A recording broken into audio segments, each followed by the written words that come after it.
கண் கலங்கி நின்றேன். அந்த ஒரு நாள் கம்பளம் விரித்து உற்றார் உறவினர் மத்தியில் அமர்ந்திருந்தேன்.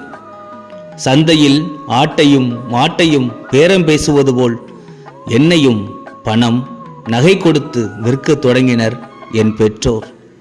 வாய்க்கூசாமல் எனக்கான விலையை கேட்டனர் மாப்பிள்ளை வீட்டு குடும்பத்தார்கள்.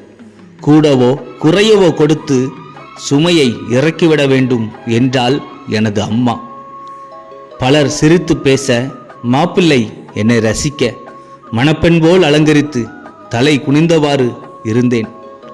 அனைவரும் நினைத்தனர் எனக்கு வெட்கம் என்று. எனக்குள் என் மௌனம் பேசியது. பலியாடாக வெட்டப்படுகிறேனா?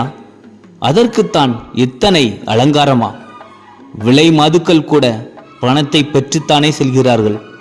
நான் மட்டும் ஏன் பணம் நகையை கொடுத்து கொத்தடிமையாக செல்ல வேண்டும்? அழகு, பணம், நகை, படிப்பு, வேலை இவைதான் திருமணத்திற்கு தேவை போல.